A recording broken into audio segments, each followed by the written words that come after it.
Originally, I was going to speak about Sanpaku eyes, which you guys might be interested in or at least aware of. Sanpaku is a Japanese term. Again, this is an Eastern philosophy. San means three in Japanese, Paku means white. So it basically literally translates to the three whites, and Sanpaku eyes are when you can see the three whites of the eyes. So the white is also known as the sclera, just so you know. And so obviously you could see two sides of everyone's eye, but if you could see the bottom, like under their iris, the sclera under the iris, that's yin Sanpaku. And then if you can see the top, that's yang Sanpaku. So for references, in photos, you can see photos of Billie Eilish, Princess Diana for yin Sanpaku. And then like for yang, you can see photos of Charles Manson. But even like Aaliyah had yin Sanpaku eyes, or so I thought.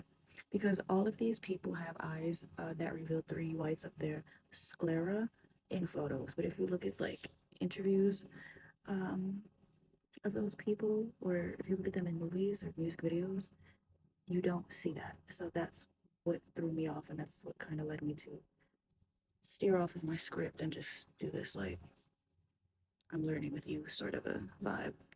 Just so you know, I had a whole script for a completely different video before I filmed this one, like, or winged this one basically. So basically, I made this video because Nick Reiner, there was a video about him and a face reading of his features, and it kind of inspired me to go down the rabbit hole of physiognomy, which I have mixed feelings about. But I'll tell you, I learned some things about face reading, about different features, not necessarily his, and some things that I think make sense that need to further be studied by me. So, if your facial features are smaller and like, they don't kind of extend out, you might be able to internalize stress more easily than somebody with wider facial features, whereas somebody with wider facial features might be more quick to like tell you off and like not keep things to themselves. um, I find that people with a wider nose bridge are more powerful and strong, but I think that has a lot to do with the fact that they take in more oxygen. So just because of that alone, like, they have more vitality, because of that. A strong arch in the eyebrow can indicate strong competitive personality, which I have.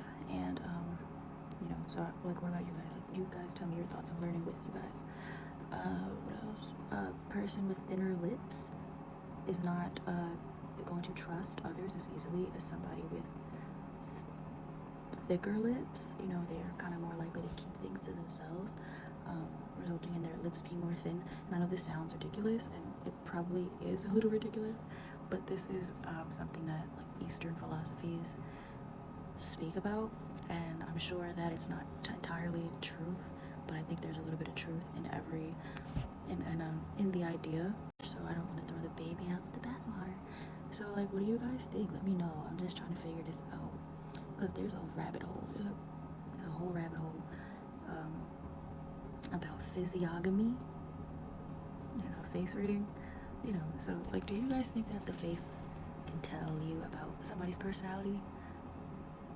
I think it's low key, maybe a little bit, but not like, Anyway, what are your thoughts? And just so you know, I had a whole script for a completely different video before I made this one. I basically winged this one because the script that I had was prepared for a video explaining why physiognomy is accurate, until I realized when I did further last minute research before making the video, it's not as accurate as I thought it was. So, my bad. This is something. This is something is better than nothing. Today. Toodles.